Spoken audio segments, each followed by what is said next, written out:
একদা এক গ্রামে চালুদা ফকির নামে এক লোক ছিল, যে গ্রামের সবাইকে বিভিন্নভাবে সাহায্য করত। তার এক ঘনিষ্ঠ বন্ধু ছিল, নাম ঢালু। এই দুজনকে নিয়েই আজকের গল্প। চলুন শুরু করি। একদিন এক লোক চালুদা ফকিরের কাছে এসে বলল, ফকির বাবা বাড়িতে আছেন? হ্যাঁ, কে তুমি? কি হয়েছে? বাবা, আমি খুব বিপদে পড়ে আপনার কাছে এসেছি। আমি গরিব মানুষ, দিন আনি দিন খাই। অনেক কষ্ট করে মেয়ের জন্য একটা সোনার চেন বানিয়েছিলাম, কিন্তু সেটা ঘর থেকে চুরি হয়ে গেছে, কোথাও পাচ্ছি না।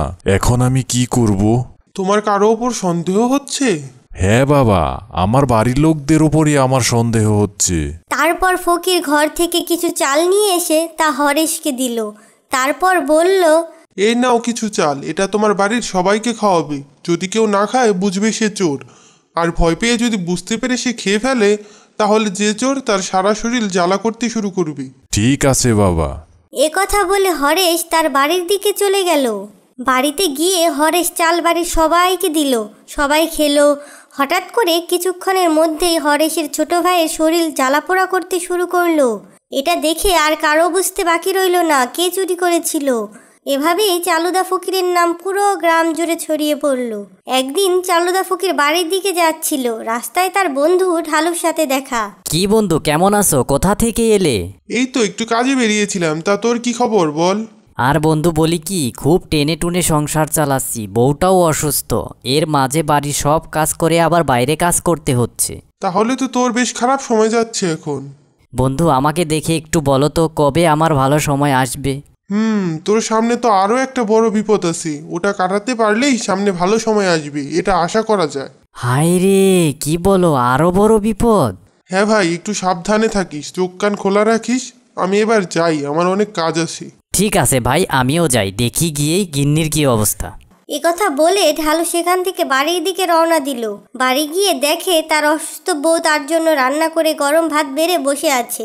ও গিন্নি, তুমি এত কষ্ট কেন করতে গেলে বলো তো? আমি এসে রান্না করে তারপর না হয় খেতাম। কি যে বলো তুমি, সারাদিন ওই হাড় ভাঙা পরিশ্রম করে এসে আবার তুমি রান্না করবে? আমার শরীরটা একটু সুস্থ মনে হচ্ছিল, তাই রান্না করে রেখেছি। নাও আগে হাত মুখ ধুয়ে এসে খেতে বসে পড়ো। হ্যাঁ গিন্নি, আসছি। এরপর ঢালু বসে আরাম করে গিন্নির হাতে গরম ভাত খেয়ে শুয়ে পড়ল। এভাবেই কিছুদিন কাটার পর রাজবাড়িতে হুলস্থুল পড়ে গেল। কে যেন রানীমার সোনার বালা চুরি করেছে। মহারাজ এখন কি হবে? আমার অত স্বাদের বালাটা কে নিল?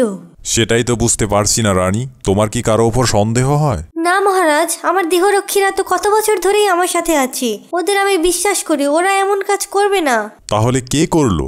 জানি না মহারাজ, আপনারা কিছু একটা করুন, আমার বালাটা খুঁজে বার করুন মহারাজ। আমি দেখছি রানী, কি করা যায়।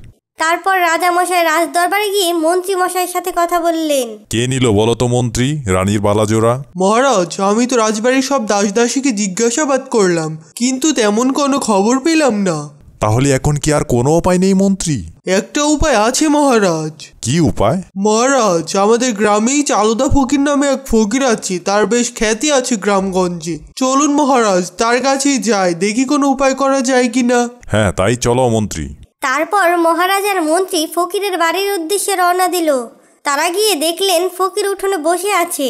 ফকির মহারাজকে দেখে বলল, মহারাজ, আপনি এখানে? আমাকে ডাকলেই তো আমি চলে যেতাম। আপনি কেন কষ্ট করে আসলেন বলুন তো? একটা বিপদে পড়ে তোমার কাছে এসেছি ফকির। একমাত্র তুমিই পারো আমাকে এই বিপদ থেকে উদ্ধার করতে। কি হয়েছে মহারাজ, আমাকে খুলে বলুন। তারপর মন্ত্রী সব খুলে বলল ফকিরকে। মহারাজ, একদম চিন্তা করবেন না, আমি একটা ব্যবস্থা করছি। তারপর ফকির ঘর থেকে একটা পুটলিতে করে কিছু চাল নিয়ে এসে মহারাজকে বলল, মহারাজ, এই চাল এক বাটি পানিতেই ভিজিয়ে রাখবেন সারা রাত। পরের দিন সকালে যাদের উপর সন্দেহ হয় রাজবাড়ির সব দাসীর গায়ে এই পানি ছুঁড়ে মারবেন। যে চুরি করেছে তার গায়ে প্রচণ্ড জ্বালা শুরু করবে, তখন বুঝতে পারবেন সেই চোর। এই নাও ফকির, তোমার পারিশ্রমিক বাবদ 1000 মোহর। অনেক অনেক ধন্যবাদ মহারাজ। তারপর সেখান থেকে মহারাজের মন্ত্রী চলে গেলেন। যাই, আমার বন্ধু ঢালুর কাছে যাই, এখান থেকে 500 মোহর দিয়ে আসি, বন্ধুর খুব অভাব। এ কথা বলে ফকির গেল ঢালুর বাড়ি। মানুষটা সারাদিন কত কষ্ট করে। হে সৃষ্টিকর্তা, কবে যে আমাদের এই অভাব ফুরোবে? ঢালু বাড়িতে আছিস? না, সে তো বাড়িতে নেই, কাজে গেছে। এই নাও 500 মোহর রাখো। ঢালু এলে বলো আমি দিয়ে গেছি। ঠিক আছে, আসুন ঘরে এসে বসুন। না যাই, এখন অনেক কাজ পড়ে আছে। একথা বলে ফকির ঢালুর বাড়ি থেকে চলে আসলো। রানী, এই নাও, এই চাউলগুলো এক বাটি পানিতে ভিজিয়ে রাখো। এই চালগুলো দিয়ে কি হবে মহারাজ? ভিজিয়ে রাখো, তারপর তোমাকে সব খুলে বলছি। এরপর রানী চাল ভিজিয়ে রাখলো। রাজা সব খুলে বলল রানীকে। পরের দিন সকালে মন্ত্রী সবার গায়ে লুকিয়ে লুকিয়ে পানি ছিটিয়ে দেয়। এক দাসীর গায়ে পানি পড়তেই জ্বলে ওঠে। সবাই বুঝে যায় ওই দাসী চুরি করেছিল। পরে মহারাজ সেই দাসীকে বন্দি করার হুকুম দেন। ঢালু একদিন কাজ করে বাড়ি ফিরতে ফিরতে সন্ধ্যা হয়ে যায়। আজকে একটু বেশি দেরি হয়ে গেল, যাই ওই পুকুরে স্নান করে তারপর বাড়ি যাব। কিন্তু সন্ধ্যাবেলা তো পুকুর ঘাটে কেউই আসে না। যাক, কি আর হবে, স্নানটাই করে নেই। ঢালু পুকুরে নেমে ডুব দিয়ে উঠতেই একটি ভূত ঢালুর মাথায় চড়ে বসলো। ঢালু ভয় পেয়ে কাঁপতে থাকে। তারপর মনে জোর এনে সাহস করে এক দৌড় দিয়ে বাড়ির দিকে ছুটে যায়। এই কি হয়েছে তোমার, এত হাঁপাচ্ছ কেন? আগে এক গ্লাস পানি দাও, তারপর বলছি।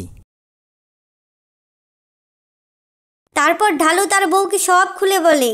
ঢালু কথা বলতে বলতে অজ্ঞান হয়ে পড়ে যায়। তার বউ তাকে বিছানায় শুয়ে দেখে শরীরেও খুব জ্বর। সেই রাত কোনো মতে পার করে পরের দিন সকাল হতে না হতেই ঢালুর বউ চলে যায় চালুদা ফকিরের বাড়িতে। ফকির দাদা বাড়ি আছেন? কি হয়েছে ভাবি, আপনাকে এত উৎকণ্ঠা লাগছে কেন? এক্ষুনি একবার আমাদের বাড়িতে চলুন, আপনার বন্ধুর অবস্থা খুবই খারাপ। এরপর ফকির ও ঢালুর বউ বাড়িতে চলে আসে। ফকির ঢালুকে বলে, ভাই তুই আর কোনো জায়গা পেলি না, শেষে ওই অভিশপ্ত পুকুরে গোসল করতে নামলি। তুই তো এখন অভিশপ্ত হয়ে গেছিস। কি বলছো ভাই, এসব কিভাবে কাটবে এই অভিশাপ? তোর এই অভিশাপ কাটাতে আমাদের কবরস্থানে গিয়ে কাজ করতে হবে। না ভাই, আমি যাব না, তুমি গিয়ে করো। তোকে ছাড়া হবে না, তোকে যেতেই হবে। তুই যদি এখনই এই অভিশাপ না কাটাস তবে আস্তে আস্তে তুই অনেক অসুস্থ হয়ে যাবি। ঠিক আছে, কবে যেতে হবে সেখানে? আজই রাতে যেতে হবে সেখানে। ঠিক আছে। এরপর রাতে ঢালু ও ফকির দুজনে কবরস্থানের দিকে চলে গেল। শুনশান কবরস্থান। তারা একটি বড় গাছের নিচে দাঁড়ালো। আমি এখন আমার কাজ করব, তুই চোখ বন্ধ করে রাখবি, একদম চোখ খুলবি না। ঠিক আছে। ফকির নিজে কাজ করতে থাকে।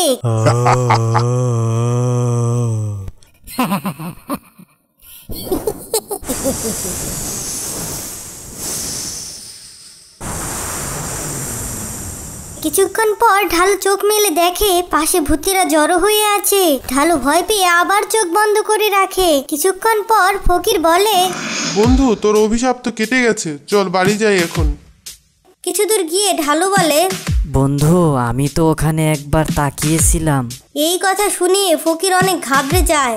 ঢালু ভয় পেয়ে পিছনের দিকে তাকাতেই দেখে, ও